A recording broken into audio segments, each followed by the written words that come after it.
Got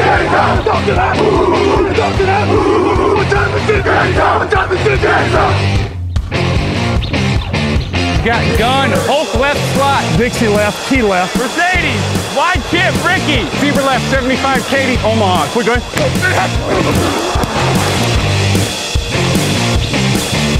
Last play of the game. Who's gonna win it? Luck rolling out to the right. Dumps it up to Donnie Avery. Yeah! Goal line! Touchdown! Touchdown! Touchdown! Touchdown! Salut à tous et bienvenue pour ce nouveau rendez-vous du podcast Touchdown Actu, émission preview aujourd'hui consacrée au final de conférence. Les Chiefs peuvent-ils viser un troisième Super Bowl consécutif? Qui sera le nouveau représentant de la NFC West en finale nationale? Quelles sont les chances des Bengals et des Niners loin de leur base? Toutes ces questions qu'on se posera avec mon camarade du jour, monsieur Victor Roulier. Salut Victor. Et salut Grégory, salut à tous. Très heureux de vous retrouver. Ben oui. Je n'en doute pas que c'est partagé, puisque tu as dit sur notre chat interne que c'était une punition d'être avec moi. Donc, je ne doute pas que ton bonheur est immense. Ah bah, surtout quand tu m'accueilles en me vous voyant, ça me fait encore plus bizarre. Mais non, c'est très heureux en tout cas de te retrouver pour ce format. Alors, inhabituel pour moi, mais que tu ne découvres pas loin de là, parce que cette saison, tu as un peu été monsieur preview avec Alain notamment. Donc voilà, puis ça nous chauffe un petit peu pour les previews draft. Donc c'est pas plus mal, qui vont s'accélérer bien entendu au cours des semaines et des mois à venir. Programme largement consacré aux playoffs, je l'ai donc dit Victor, mais pas que. On fera un bilan d'étape dans la chronique un petit peu autre. Il n'y aura pas forcément de débat, mais une grosse chronique news concernant un bilan d'étape sur les équipes à la recherche d'un nouveau general manager ou d'un nouvel head coach. Et il y a eu du mouvement d'ailleurs chez les GM ces dernières heures, tout en abordant bien entendu la bombe annoncée en début de semaine du côté de la Nouvelle-Orléans avec la page Sean Payton qui est sur le point de se tourner. Les présentations étant faites, on passe tout de suite au final de conférence avec notamment la finale de conférence américaine entre les Kansas City Chiefs et les Cincinnati Bengals. It's time, baby! Make it special tonight! Make tonight special! It's our night, and it's our division. It's our time to go win it. We're gonna start fast and finish strong. Yes, sir! Here we go, work on three. 1, 2, 3, work!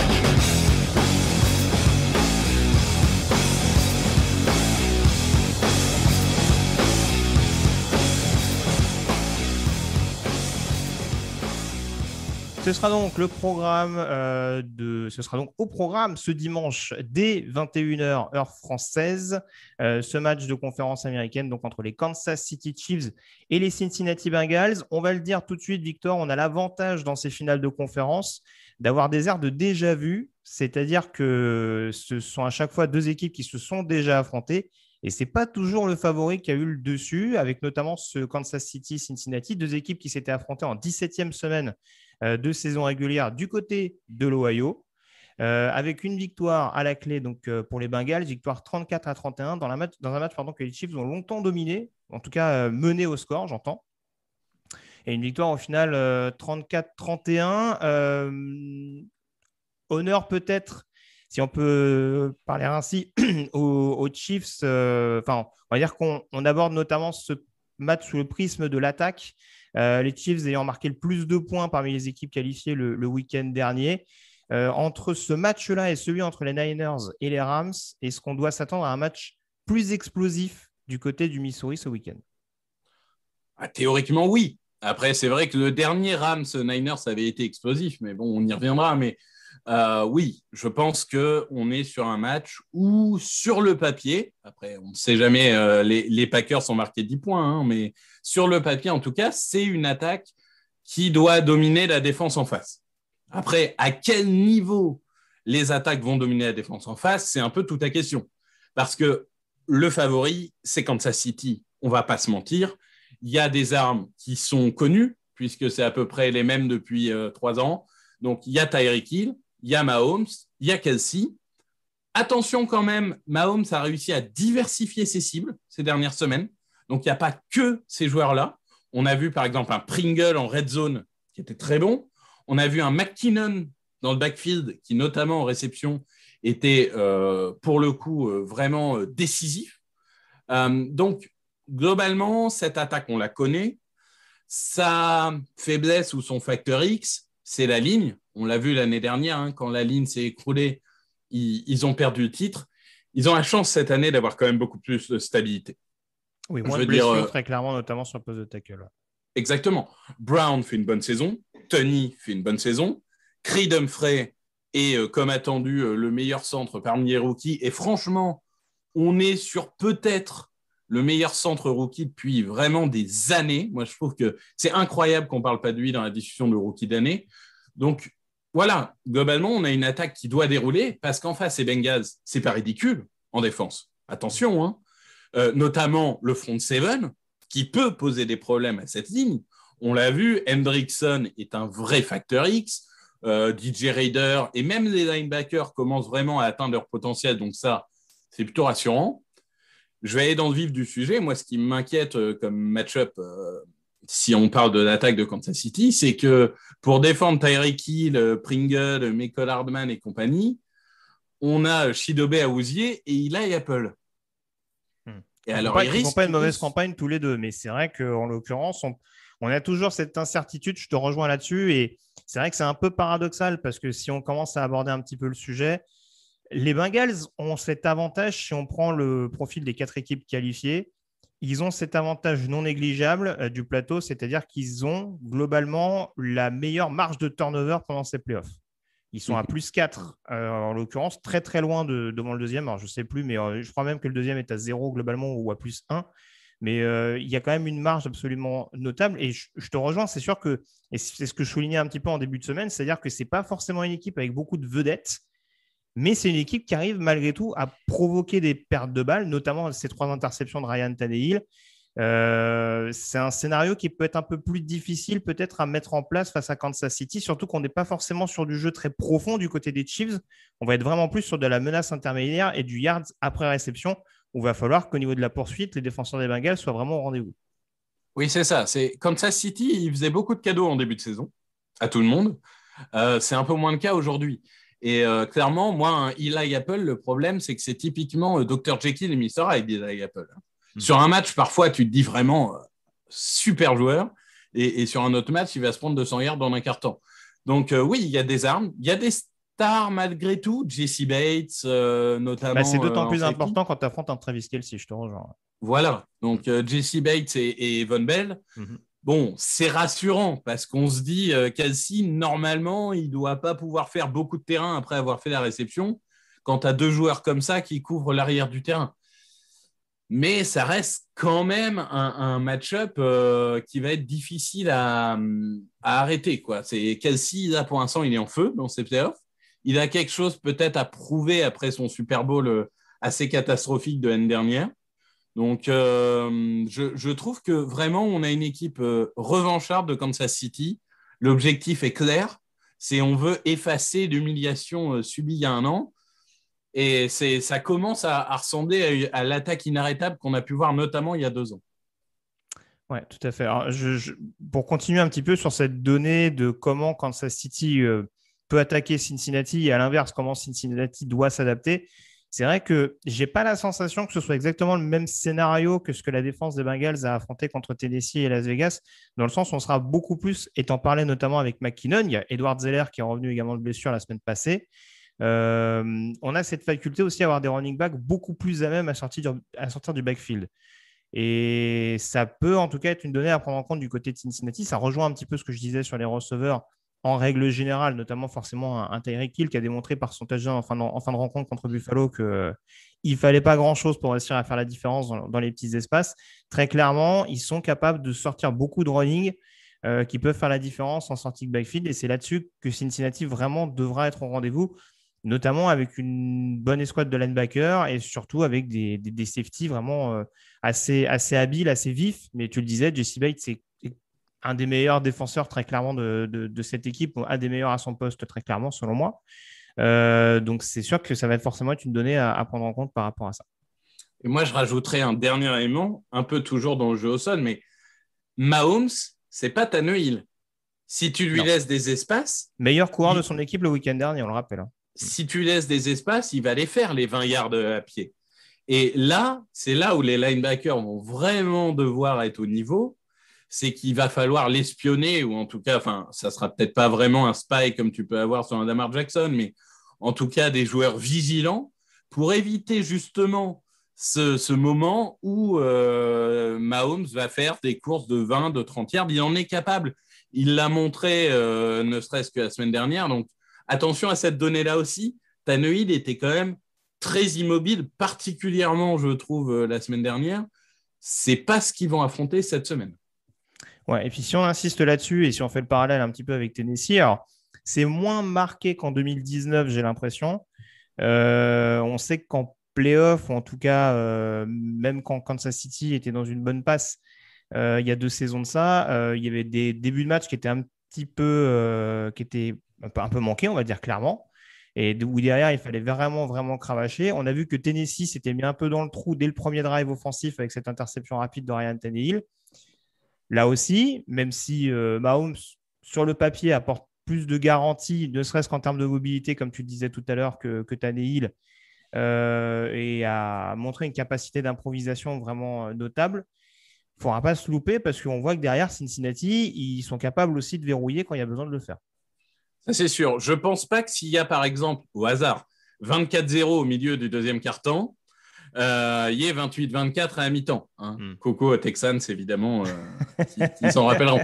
Mais c'est sûr qu'il y a une capacité. Et puis, on va y venir après à l'attaque des Bengals, mais il y a une capacité à manger l'horloge qui est, je pense, assez intéressante chez les Bengals. Et donc, en effet, s'ils prennent une avance suffisante, ils peuvent vraiment contrôler le match.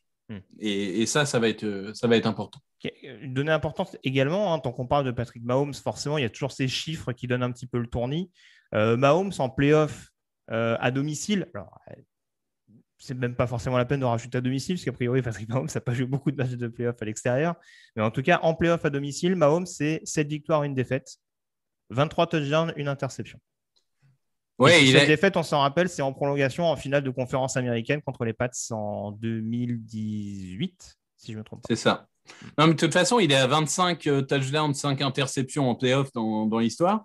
Et si tu enlèves les 2 Super Bowls, il est à 23 touchdowns pour 1 interception. Parce que paradoxalement, il fait 4 interceptions sur 2 Super Bowls. Mais pour le coup, oui, il est inarrêtable. Globalement, inarrêtable en playoff.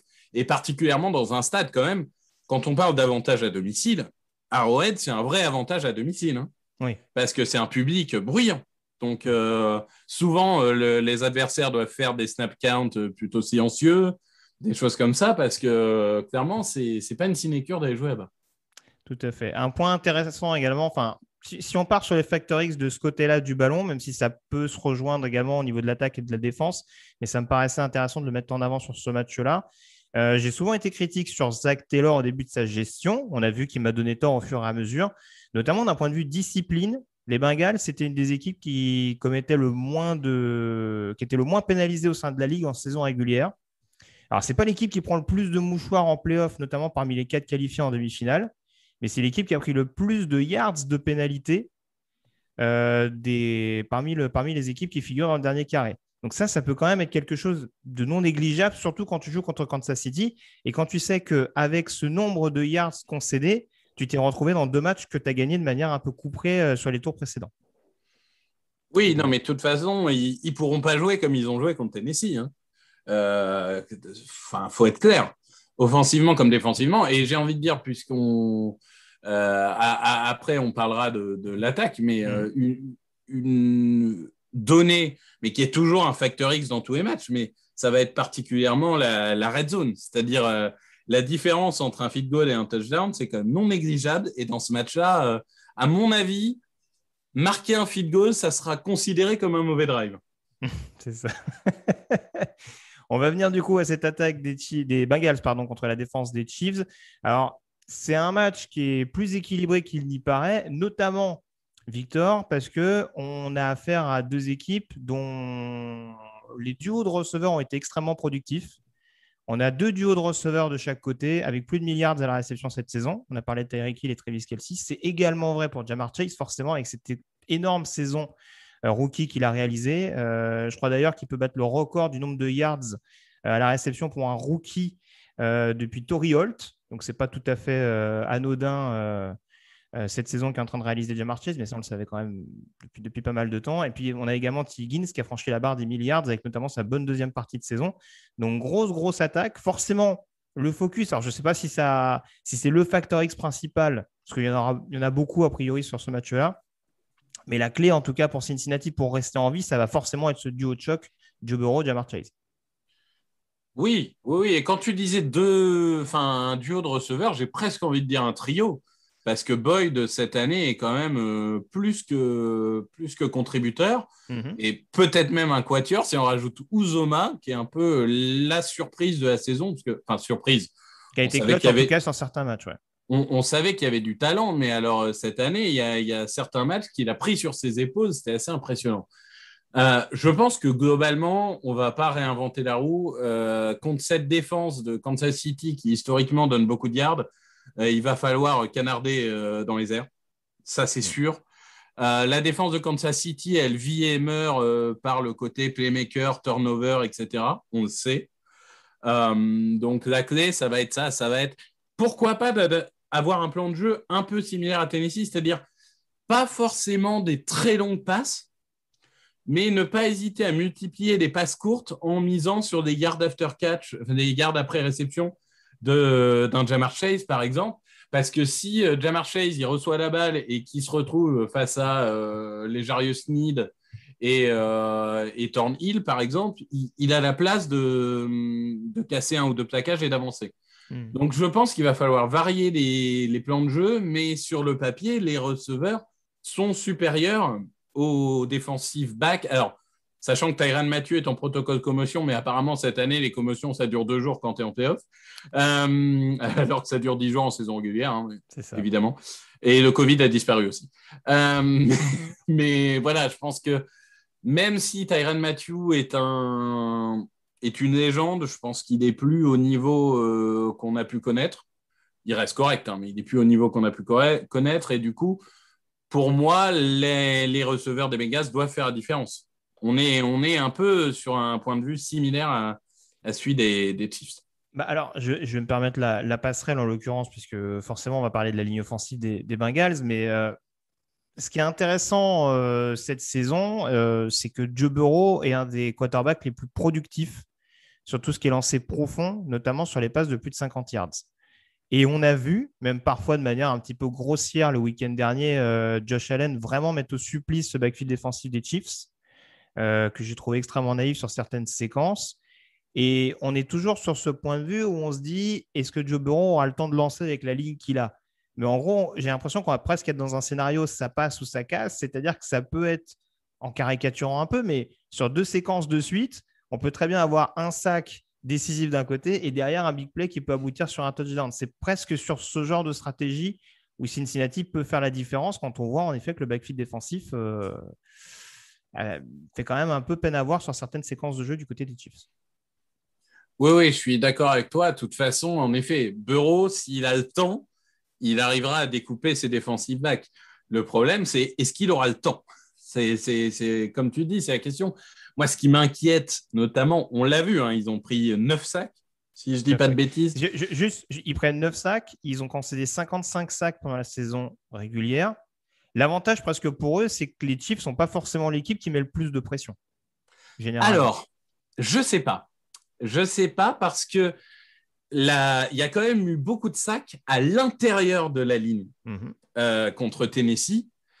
Et on a quand même en face Jones et Reed. Donc, on a quand même un duo assez important. Donc, je te rejoins au sens où c'est peut-être pas les edge qui vont mettre plus la pression, encore que Frank Clark et Ingram sur un match peuvent largement être décisifs. Hein. C'est évidemment pas la question. Je crois même que Frank Clark, j'ai vu qu'il était 5e dans l'histoire en nombre de sacs en play-off. Donc, comme quoi... il y a des stats un peu folles. J'en ai certaines sur les Niners aussi. Oui, non, mais il y a des stats comme ça qui surprennent. Mais en tout cas, Jones et Reed, il y a moyen de faire passer un très mauvais quart d'heure à la ligne intérieure offensive des Bengals. Donc, je pense que c'est là où la pression va arriver le plus souvent. Et pourquoi pas imaginer des schémas de jeu où Burrow volontairement sort de sa poche. Alors, c'est peut-être pas son jeu principal, mais Le problème, c'est que des sacs sont la faute de la ligne offensive et du quarterback. Et je trouve que Burrow a été très naïf contre Tennessee. Il y a plusieurs sacs qu'il peut éviter s'il joue, on va dire, correctement là-dessus.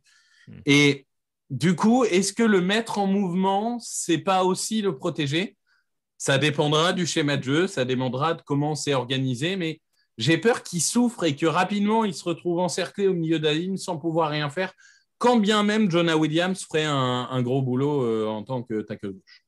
Oui, c'est ça. Parce qu'a priori, c'est plus à droite que le C'est plus à droite que le problème vient, oui. Adeniji et Prince qui n'ont pas une expérience en plus totalement dingue.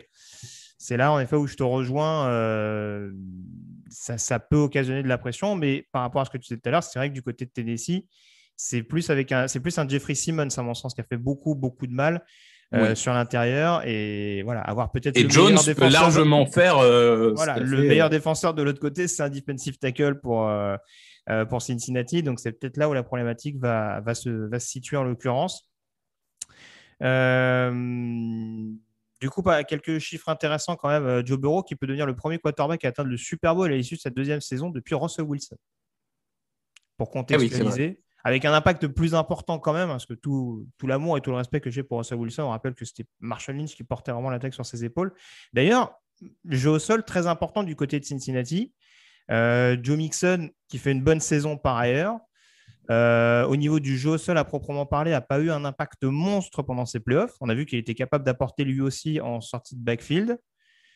Ça peut conditionner. En tout cas, il y a une bonne protection du ballon, ce qui n'est pas forcément le cas du côté de Kansas City. Et là, si on en revient à la bataille des turnovers, ça peut être un point intéressant pour les Bengals éventuellement d'avoir un running back à la fois performant en sortie de backfield et qui ne fait pas trop de bêtises quand on lui donne des portées. Pour moi, Joe Mixon, c'est le facteur X de cette attaque. Parce que ce n'est pas le joueur le plus constant qu'on puisse avoir, mais on en a vu des Joe Mixon games, des matchs où il est intouchable et où il fait 150 yards et 3 touchdowns. J'exagère un peu, mais vous voyez ce que je veux dire. Je pense vraiment que Mixon, en tout cas, si Cincinnati veut gagner ce match, il va falloir répondre coup pour coup en attaque et contrôler l'horloge. Et dans le côté contrôle d'horloge, le jeu au sol est très important. Et donc Mixon, je pense qu'il va être fondamental. Et il faudra vraiment qu'il soit à 200%. Il peut être le facteur qui permet à Cincinnati de faire la différence. Parce que pour le coup, il est incontestablement le meilleur running back de ce match. On est d'accord là-dessus. Si on s'intéresse maintenant à tout ce qui est équipe spéciale, notamment, ou on va appeler ça intangible, entre guillemets, tout simplement, par exemple, le jeu au pied, est-ce que tu donnes un ascendant plus à une équipe qu'à une autre? Déjà, j'ai envie de te dire que on a deux super kickers. On a Harrison Butker, qu'on a loupé un la semaine dernière, certes, mais qui reste un joueur super touch. Qui peut taper des coups de pied de n'importe où quand même. Et on a quand même McPherson, qui est un phénomène, qu'on le veuille ou non. Comment dirais-je, sans être vulgaire, il en a, quoi. C'est-à-dire que c'est un rookie. Et quand il s'agit, d'ailleurs, je crois qu'il tape le field goal de la gagne en semaine 17 contre les Chiefs. Il tape le field goal de la gagne contre Tennessee. Apparemment, il aurait dit sur la sideline juste avant de taper, on va en finale de conf. Donc il a l'air clairement confiant. Et c'est un joueur qui est assez impressionnant de sang-froid. Il me rappelle un peu des joueurs comme Vinatieri ou quoi, où tu as l'impression que, semaine 1, Super Bowl, je vois pas la différence, quoi. Donc, c'est assez impressionnant. Donc, avantage plutôt Cincinnati pour toi ou pas spécialement? Ou ça se vaut, on n'est pas obligé de prendre forcément parti pour l'un ou pour l'autre des côtés. Je dirais que ça se vaut. Je pense pas que les Panthers vont faire une grosse différence dans ce match. Comme je l'ai dit déjà plusieurs fois, j'imagine plutôt un match où il y a des points. Donc voilà, après, je pense que le meilleur punter est du côté de Cincinnati. Donc, allez, s'il faut se mouiller, je dirais Cincinnati. Mais c'est deux gros kickers. Et normalement, les kickers ne devraient pas décider du sort du match. Écoute, on verra ça. En tout cas, avant de donner le pronostic, juste quelques petits chiffres intéressants. Andy Reid, pour information, qui est le premier coach de l'histoire à atteindre 4 finales de conférence consécutives avec 2 équipes différentes. Tu es bien placé pour le savoir, parce que la première fois, c'était avec les Eagles, donc entre 2001 et 2004, avec un Super Bowl à la clé lors de la dernière saison. Et donc, on y en est à 4 finales de suite avec les Chiefs. Il y a d'autres coachs qui ont fait au moins 4 finales de conférence consécutives, mais en l'occurrence avec la même équipe. Il y avait Bill Belichick, Madden, Marv Levy, John Maiden, ouais, c'est jamais doute sur le prénom. Bill Belichick, John Maiden, Marv Levy, donc ancien head coach de Buffalo, et Tom Landry, ancien head coach de Dallas. Et puis, les Chiefs également peuvent atteindre un 3e Super Bowl de suite, je l'ai dit tout à l'heure. C'est arrivé à 3 autres équipes NFL dans l'histoire. Petite trivia, est-ce que tu sais lesquelles? Les Steelers des années 70? Non, ils ne sont pas dedans. C'est que des équipes de conférence américaine, mais pas les Steelers.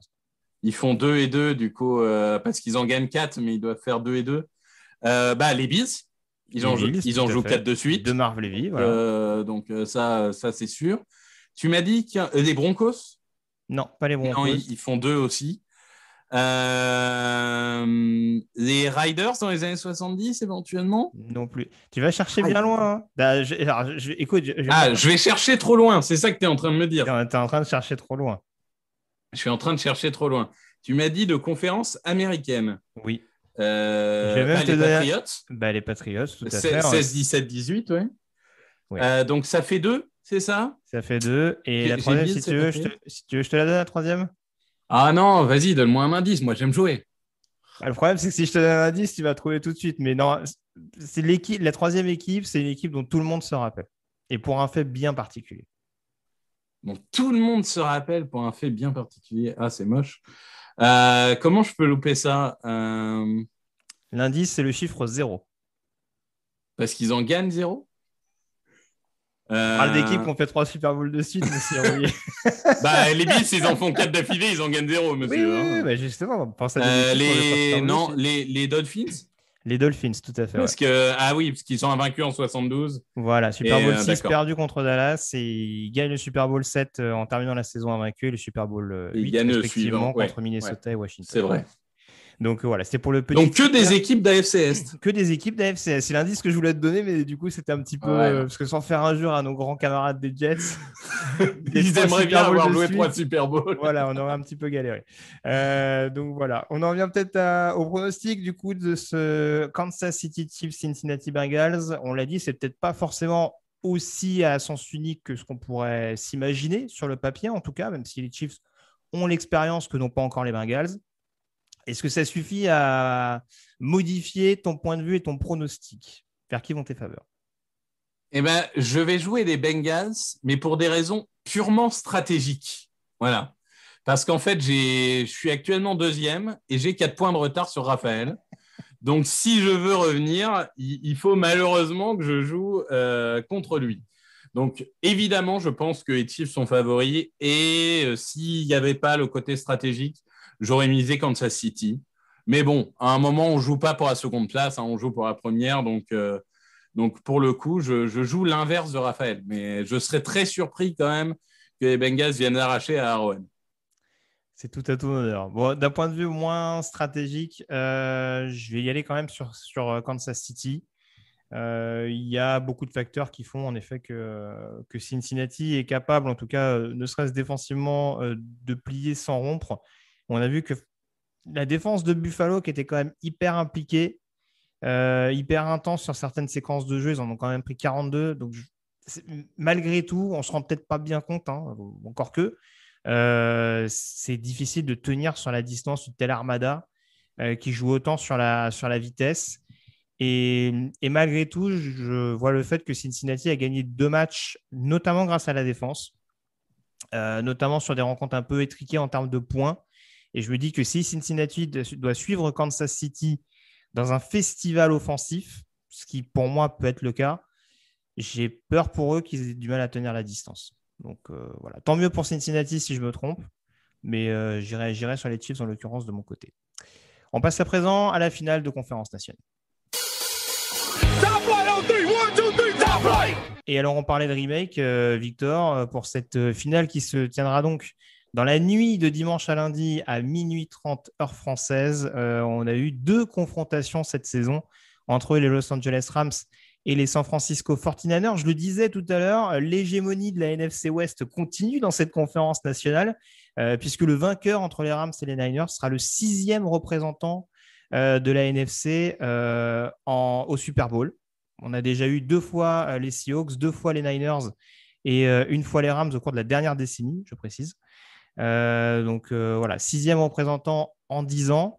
Donc sur Rams-Niners, là aussi sur le papier, les Rams reçoivent ce match. D'ailleurs, ont l'opportunité de s'imposer pour recevoir à leur tour le Super Bowl à domicile. C'est pas négligeable. Première équipe à recevoir la finale de conférence en qualité de numéro 4, ce qui n'était plus arrivé depuis les Cardinals en 2008. Je sais que tu en as un excellent souvenir. Ah oui, la finale de conférence Cardinals-Eagles, j'en garde un souvenir incroyable. Oui, Larry Fitzgerald m'a marqué à vie. Oui, oui pareil. Donc en tout cas, pour revenir à ce Rams-Niners, donc les Rams mieux classés, qui ont l'avantage du terrain. Maintenant, est-ce que le favori est vraiment celui qu'on croit ? Oui, l'avantage du terrain, oui, tu relativises un peu. L'avantage du terrain à Los Angeles. Des échos qu'on a ces dernières heures, oui, il y a une grosse opération du côté de Los Angeles pour faire en sorte que les fans des Niners aient le moins de tickets possible. On avait vu que c'était arrivé avec le Tennessee-Cincinnati. Apparemment, c'est une nouvelle mode. Alors en fait, ce qu'ils ont fait, c'est qu'ils ont restreint l'achat de tickets à des gens qui habitent dans les comtés de Los Angeles pour éviter les gens des comtés de San Francisco d'acheter des billets. Mais la réalité, je suis désolé, hein, j'y ai passé du temps à Los Angeles. C'est pas une ville de sport. C'est pas une ville de passionnés. Y a des, à part peut-être les Dodgers, il n'y a pas vraiment de grosse fanbase. On l'a bien vu, les Lakers, quand ils ont commencé à perdre, en 4 mois, le stade était vide. Pourtant, c'est les Lakers, hein. On ne parle pas d'une équipe. Et là, pour avoir été au SoFi cette année, c'était Rams-Jaguars. Et ben, je te jure que je n'ai jamais vu autant de fans des Jaguars de ma vie. Même à Londres. Non, mais franchement, même à Londres, il n'y en avait pas autant. Non, mais c'est vrai que Los Angeles, c'est une ville très cosmopolite. Et vous inquiétez pas que des fans des Niners, vu la legacy Niners des années 80, 90, etc., il y en a un paquet. Surtout que les Rams étaient partis. Hein, donc, du coup, il y a beaucoup de gens qui ont choisi les Niners.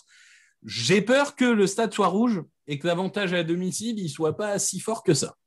Et en effet, quand tu dis favori et peut-être pas celui qu'on pense, bah, le fait est que les 6 derniers matchs ont été remportés par les Niners et que Shanahan prend le dessus sur McVay à chaque fois.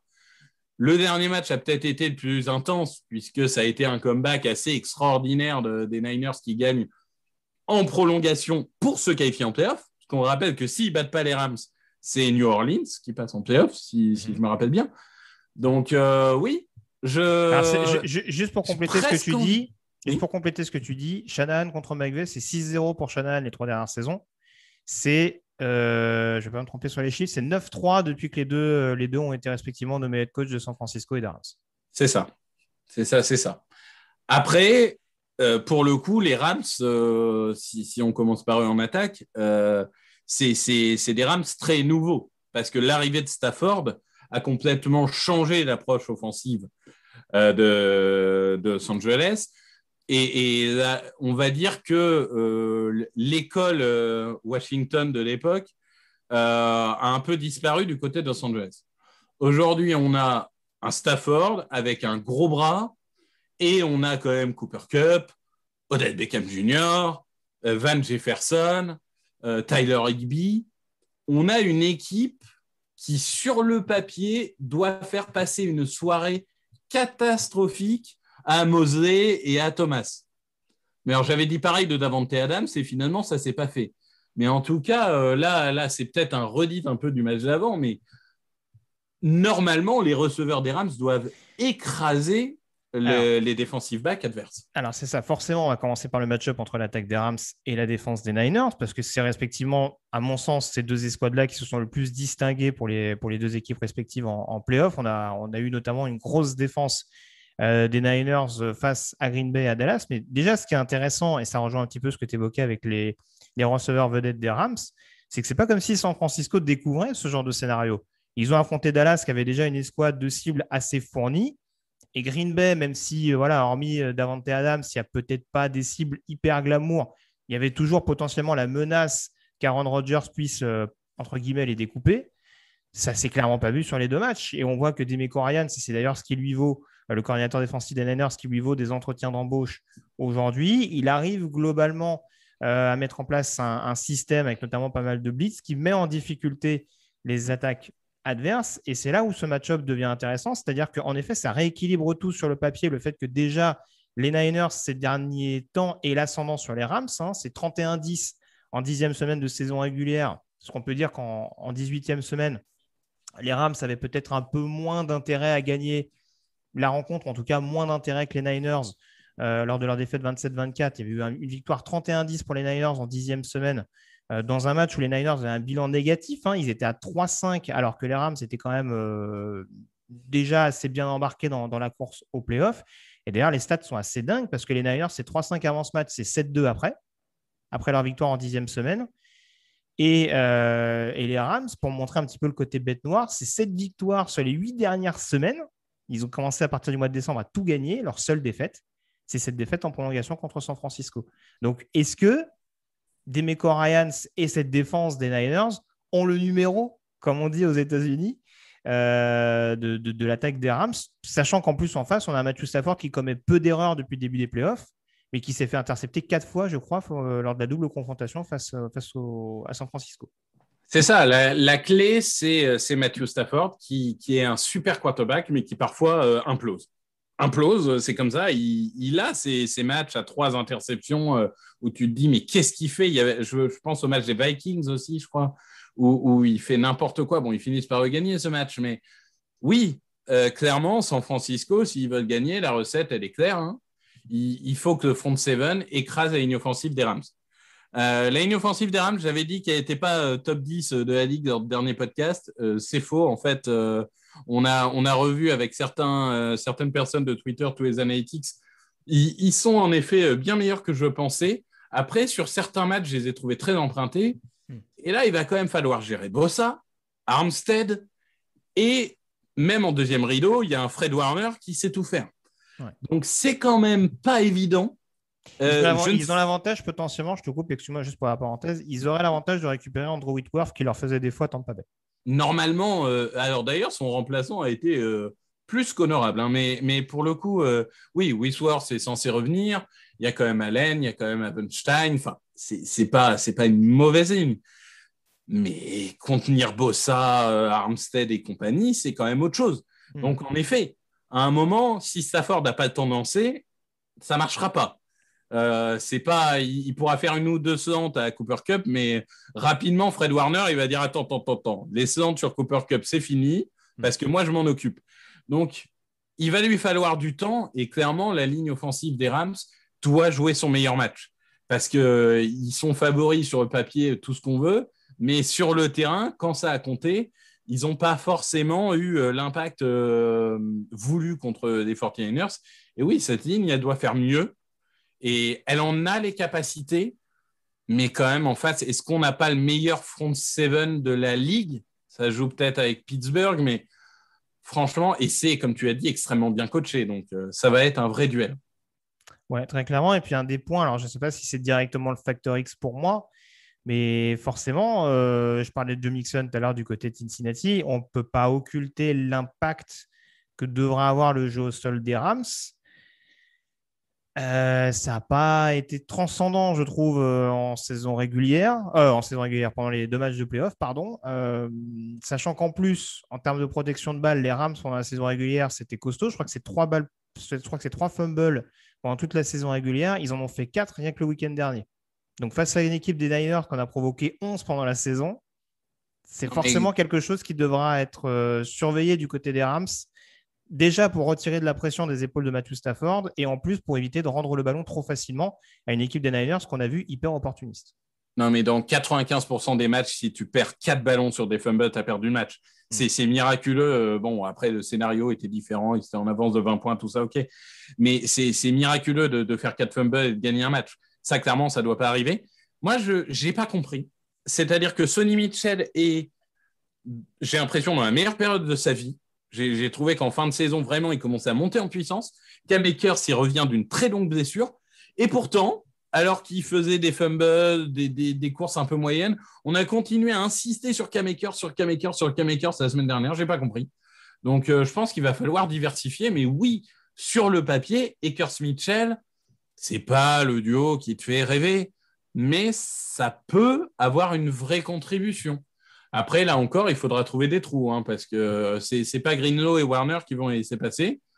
Donc, est-ce qu'ils vont demander l'aide, par exemple, d'un Higbee et d'un Cooper Kupp, parce que Cooper Kupp, c'est pas un mauvais bloqueur, pour faire des schémas un peu diversifiés, peut-être pour des courses extérieures. Dans ce cas, pour des courses extérieures, moi, j'aurais plus envie d'utiliser Sonny Mitchell que Cam Akers, mais ça, c'est personnel. Encore que les deux peuvent fit, hein, mais du coup, voilà, il va falloir être un peu surprenant, je pense, dans les schémas de jeu. C'est pas, on en rigolait hein, dans la rédac pendant le match, mais la fin de match face aux Buccaneers, avec juste lui donne la balle, il va tout droit. Non, quoi. C'est pas ça qu'il va falloir. Il va falloir des jeux de course un peu plus innovants. Oui, surtout qu'il y a moyen de le faire. Enfin, encore une fois, on va pas sans partir déjà sur l'attaque des Niners, même si c'est ce qu'on va aborder juste derrière. Enfin, apporter de la vitesse tout simplement quand tu as des profils par exemple comme Odell Beckham au poste de receveur ou ce genre de choses, c'est pas incompatible avec le fait de vouloir jouer exclusivement sur du running plein centre traditionnel. Ça me fait un peu penser à ce qu'on disait il y a quelques années sur Todd Gurley, ce que tu disais sur Cam Akers. C'est vrai que des fois, Sean McVay, quand il a décidé de son plan de jeu et qu'il faut mettre en confiance un joueur coûte que coûte, enfin en tout cas en l'occurrence remettre un joueur en confiance coûte que coûte, ça peut des fois être un petit peu à double tranchant. Donc, ça va être à surveiller. Je ne l'ai pas dit en introduction, mais bien entendu, qu'il y a Shanahan et Sean McVay qui se connaissent très, très bien, puisqu'en l'occurrence, ils ont coaché notamment du côté de Washington au milieu des années 2010. Avec Lafleur aussi. 2010, pardon. Oui, avec Matt Lafleur. 2013, je pense. Dans ces eaux-là, je vais pas me tromper sur l'année. Et il me semble même que Kyle Shanahan a recruté lui-même Sean McVay. Donc, voilà, il y a une grosse relation entre les deux et ça fait en effet partie de ce grand cercle. Voilà, si on parle là-dessus, Zach Taylor est aussi l'assistant de Sean McVay à Los Angeles il n'y a pas si longtemps que ça. Donc voilà, cette nouvelle confrérie de coach. Ah bah il y a un arbre Shanahan. Ah bah là, Shanahan père. Hein. Voilà, c'est ça. Pas Shanahan fils. Ah bah en tout cas, au fur et à mesure, ça va de plus en plus être Shanahan fils, hein, parce que là. Oui, non, mais d'accord, mais on est d'accord que c'est à la base, oui. À la base, qui organisait ça à Washington, c'était le père. On est d'accord. On a fait le tour sur l'attaque des Rams. Est-ce qu'on passe à l'attaque des 49ers, en l'occurrence? Allons-y. Alors, c'est pas celle qui rassure le plus. En l'occurrence, je pense que des 4 attaques qu'on va voir ce week-end, c'est celle qui interroge peut-être le plus à l'heure actuelle. Maintenant, on joue toujours avec les forces connues du côté de San Francisco et c'est globalement efficace. Je ne sais pas par quoi tu veux commencer exactement. Est-ce qu'on commence par le jeu au sol ou par Jimmy Garoppolo? Jimmy Garoppolo, on va le laisser pour le Factor X, non? On va le laisser pour le Factor X si tu veux.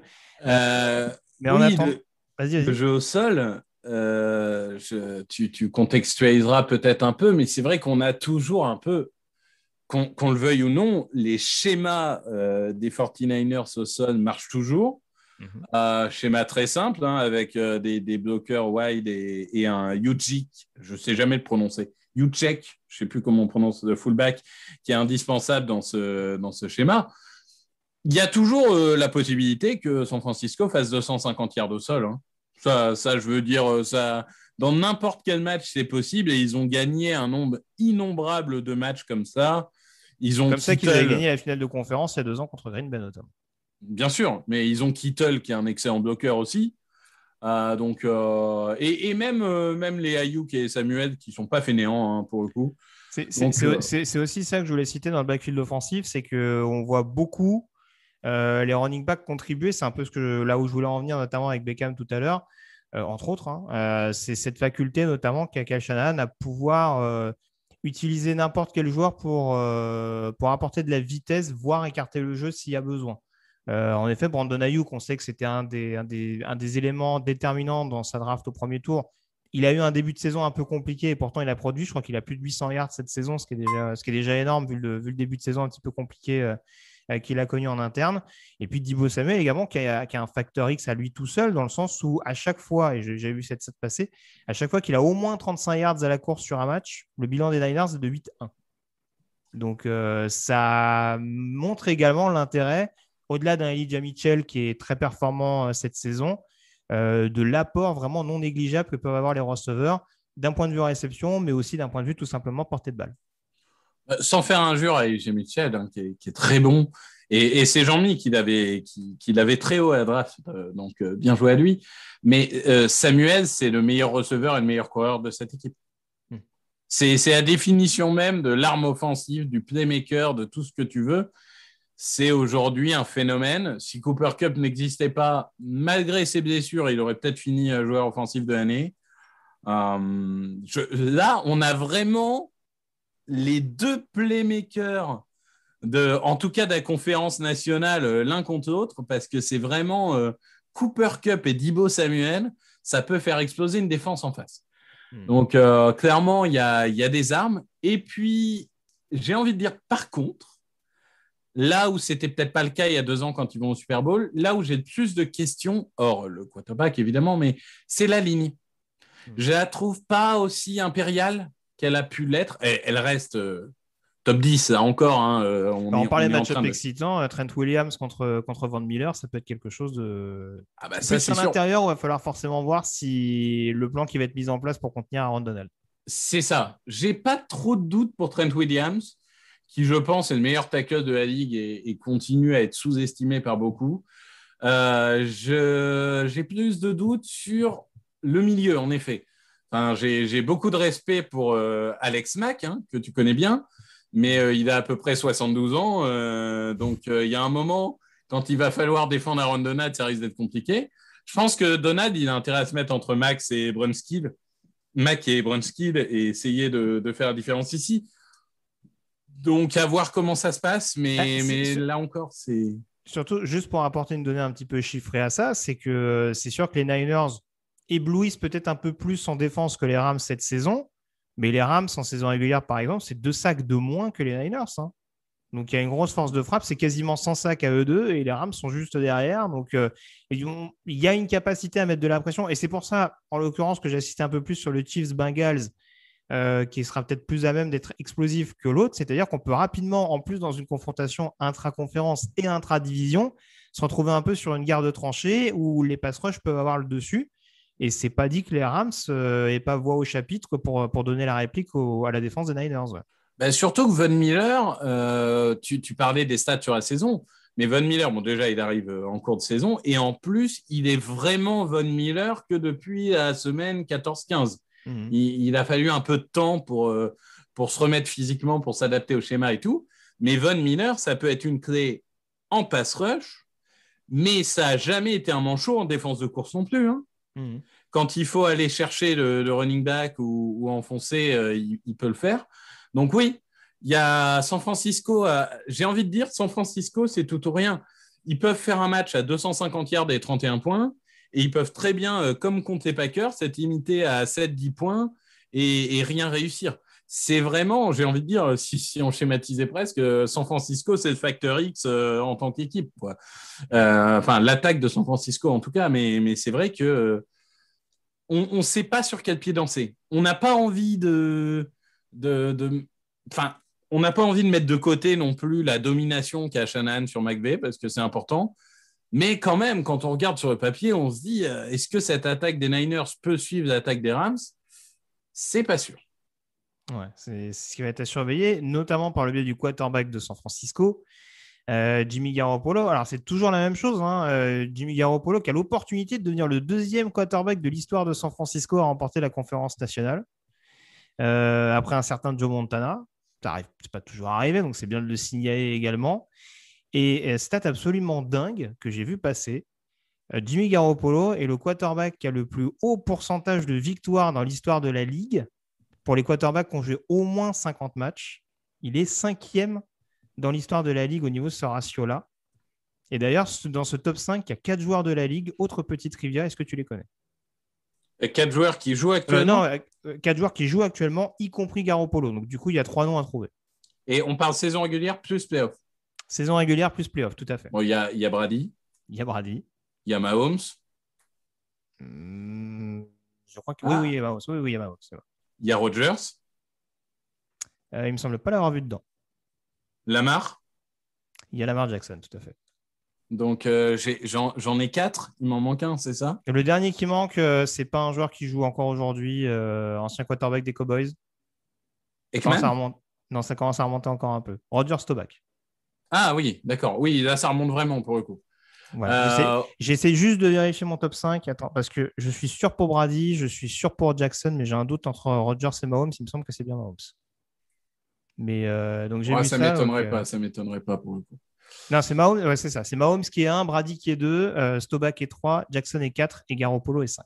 71% de victoire sur les 52 matchs qu'il a démarré à la tête de l'attaque des Niners. Donc c'est toujours un petit peu la même chose. Il y a toujours ce côté un petit peu ambivalent où on se dit d'un côté les Niners peuvent gagner malgré lui, mais en attendant, ça reste un bon game manager de ce qu'on en voit parce que c'est clairement pas un joueur qui fait perdre son équipe. Ouais, alors, je regardais ces 2 dernières campagnes de playoff quand même. 131 yards, 77 yards, 219 yards, 172 yards, 131 yards. Donc, on est sur une moyenne autour des 130 yards par match. Bon, on se rappelle évidemment contre Green Bay, de toute façon, il n'avait pas à lancer la balle puisque Raheem Mostert faisait le boulot au sol. Mais bon, ça reste quand même, oui, on peut dire qu'il ne fait pas perdre son équipe, encore que il a quand même toujours ces interceptions où tu te dis, mais qu'est-ce qui s'est passé dans sa tête? L'interception en fin de première mi-temps contre Green Bay ou l'interception dans la red zone en saison régulière et tout, tu as quand même des matchs où tu te dis, mais à quoi il pense, quoi? C'est pas possible, quoi. Donc, je sais pas. Il a 0 touchdown pour 2 interceptions sur les 2 premiers matchs de playoff. C'est ça. Là aussi, on est dans une espèce de paradoxe où on se dit, les Rams sont supposément favoris dans ce match-up, en tout cas j'entends, parce que Stafford a, je crois, c'est 4 touchdowns, 0 interception, je crois que sur sa campagne de playoff, alors que Garoppolo, comme tu disais, c'était 0 touchdown, 2 interceptions. Et en carrière, c'est 2 touchdowns, 5 interceptions. On est tellement sûr de rien sur cette confrontation qu'en attendant, on peut très bien être bluffé par Garoppolo. Après, encore une fois, c'est pas un quarterback qui est top 5, top 10 de la ligue à son poste. Je te rejoins, peut-être que quand il va être amené à jouer peut-être un peu plus spectaculaire, à essayer de forcer la décision, ça va être un petit peu à double tranchant pour lui. Mais c'est sûr qu'on voit que quand il fait des saisons complètes avec les Niners globalement, ça va souvent assez loin. Donc c'est vrai que c'est un facteur X à part entière, Jimmy Garoppolo, qu'on le veuille ou non. Ouais, moi je pense que ses stats seraient absolument ignobles s'il n'avait pas des joueurs qui font des yards après réception, parce qu'il n'a que ça. Oui, sans doute. Mais ouais... En tout cas, il ne fera pas gagner son équipe. Après, est-ce qu'il la fera pas perdre? Finalement, quand on se rappelle 2019, Minnesota, Green Bay, il n'y avait pas match. Donc, de toute façon, c'est difficile de faire perdre son équipe. Le Super Bowl, il a un peu fait perdre son équipe quand même. Alors, ça va peut-être être débattable. Ils avaient quand même 14 points d'avance. Bon, bref. Ou 10 points d'avance, je ne sais plus. Et pour le coup, non, cette année, je trouve que il a fait le boulot, ok, très bien, mais il va falloir faire plus. Il va falloir un vrai match référence. Je ne dis pas qu'il n'en est pas capable, mais plus les matchs passent, plus les semaines passent, plus je doute de sa capacité à vraiment être un facteur X, quoi. Pour moi, s'ils gagnent, ils doivent gagner par le sol et que par le sol. Oui, surtout que, encore une fois, là aussi, les Niners, c'est souvent vanté. Les Rams, en termes d'opportunisme et de perte de balles, c'est pas l'équipe qui a le plus de turnover, on va dire, durant cette campagne de playoff, mais ils sont à 19 interceptions, je crois, en saison régulière. Oui, ils provoquent beaucoup de turnover, mais ils en font beaucoup aussi. Voilà, c'est un peu le souci. Voilà, c'est le côté un peu spectaculaire. Bon, voilà, au moins, il y a des actions, de chaque côté, mais en tout cas, en défense, ils sont capables de faire des différences. Forcément, on parle de Jalen Ramsey, mais il y a d'autres joueurs qui peuvent être mis en évidence. Darius Williams, c'est pas une mauvaise saison. On a vu, alors j'ai plus le prénom, je suis désolé, le safety Scott notamment, qui a fait un très bon match la semaine dernière en interceptant notamment Brady. Nick Scott, merci. Donc voilà, il y a malgré tout beaucoup de joueurs, même si on retient forcément les Van Miller, les Aaron Donald, les Jalen Ramsey ou à un degré moins de les Leonard Floyd. Il y a aussi beaucoup d'autres joueurs qui peuvent s'intégrer dans ce collectif et provoquer des pertes de balles importantes. Et c'est là-dessus, en effet, où Jimmy Garoppolo va être à surveiller, même si, encore une fois, paradoxalement, en ayant plus d'interceptions que de touchdowns à chaque fois, les Niners passent. Mais les Niners passent aussi avec une marge qui reste relativement infime. Et pour moi, il passe malgré Jimmy Garoppolo et pas grâce à... C'est aussi le problème. Je pense qu'au-delà de la question de est-ce qu'il gagne avec un Garoppolo qui a plus d'interceptions, c'est est-ce que Garoppolo peut pas éventuellement être dans un bon jour pour faciliter une victoire? Voilà, et pour pas provoquer justement une fin de match un petit peu entre guillemets, en lancer de pièces, quoi, où ça peut tourner d'un côté ou de l'autre en fonction du scénario, du temps qui reste ou de ce genre de choses, quoi. Donc, c'est forcément un élément à prendre en considération. Je ne l'ai pas dit en début d'émission, les Niners, 17e finale de conférence. Donc, du coup, ça devient les recordman dans cette catégorie-là, puisqu'ils passent devant les Steelers. Les deux étaient à 16 désormais. On a donc les Niners à 17, les Steelers à 16 et les Pats à 15 pour la précision. Mais je repense à quand tu me dis Montana et Garoppolo. Tu parles de gagner plusieurs fois la conférence, du coup. Hein. On est d'accord, parce que Steve Young, par exemple, il l'a gagné. Non, oui, de gagner plusieurs fois la conférence. Plusieurs fois. Oui, j'ai pas été clair. Oui, Steve Young, bien entendu, a gagné la conférence nationale, puisqu'il a gagné le Super Bowl derrière en 94 contre les Chargers.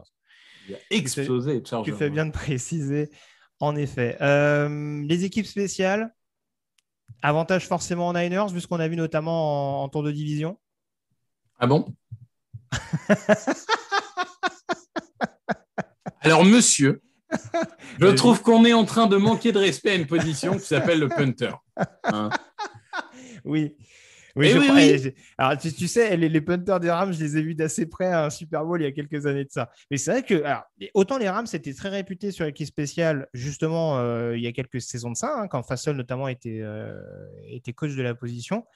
C'est moins marqué, je trouve, ces dernières années. Et quand on voit ce que font les Niners, le côté clutch de Robbie Gould ou la capacité qu'ils ont notamment à bloquer sur des coups de pied décisifs, que ce soit des punts ou des kicks, c'est forcément un facteur X à part entière.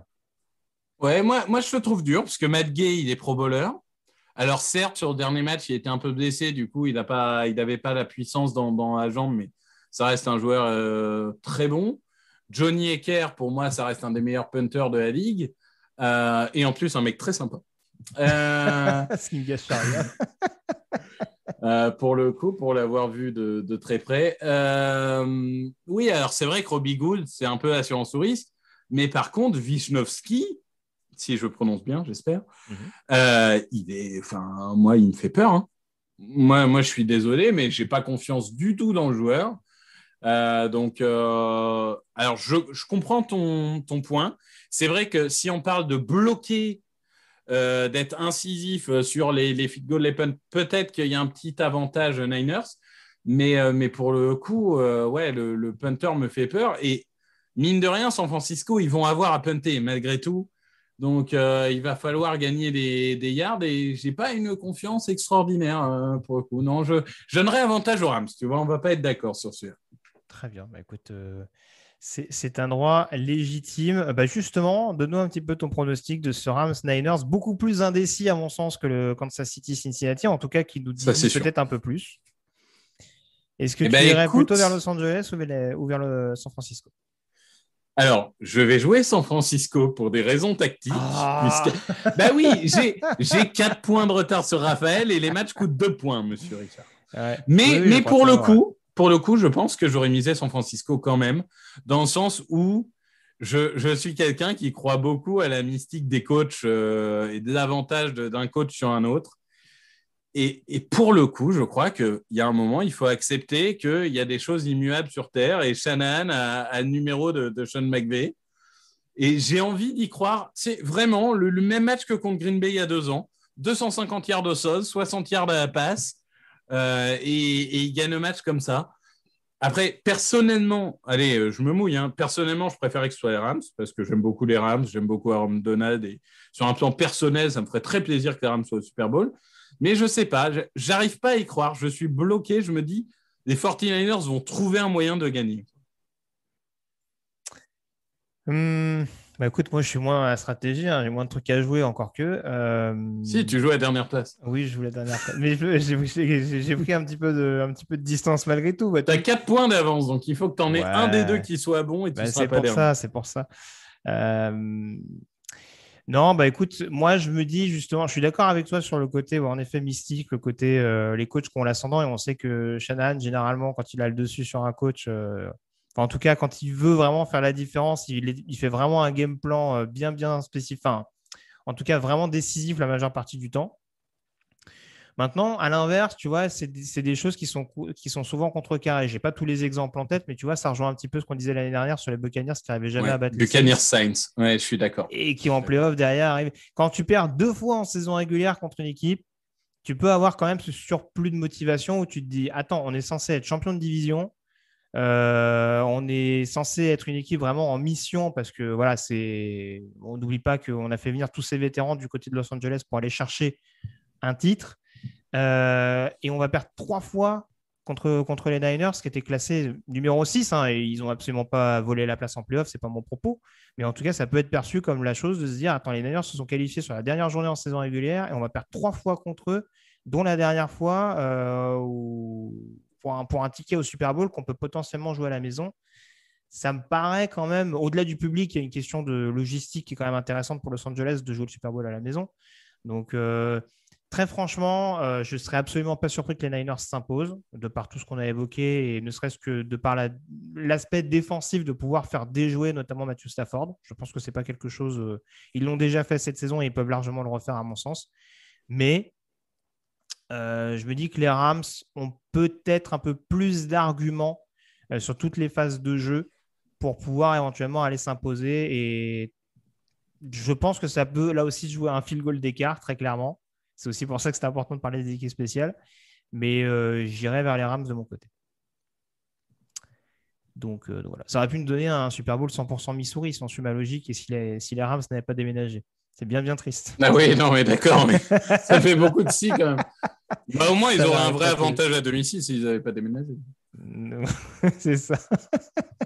Bon, on a fait le tour en tout cas sur ces finales de conférence. Voilà en tout cas ce qu'on pouvait dire globalement sur cette longue émission preview du podcast Touchdown Actu. Merci en tout cas Victor d'avoir été en ma compagnie. Pour nous suivre sur les réseaux sociaux, je rappelle donc Victor Roulier sur Twitter, Yellow Radiosa pour moi-même, TD Actu également pour nous suivre sur les réseaux. Je crois que Victor suit ça d'assez près d'ailleurs. Toute l'actualité de la NFL, c'est sur touchdownactu.com. Passez en tout cas un très bon week-end de finale de conférence. Et n'oubliez pas, la preview également draft. On va parler de tight end également. Je crois que Victor et moi serons un peu concernés également. Merci Victor, bonne journée à tous et à très bientôt. Ciao. Merci Grégory, merci à tous.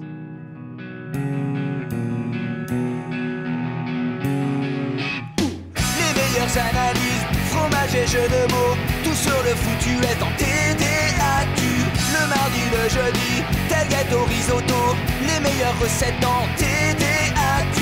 Fumble pour JJ Watt, Bismuth pour Marshall Lynch, Proclash Global Beckham, Tom Brady quarterback, calé sur le fauteuil, option Madame Irma, à la fin on compte les points et on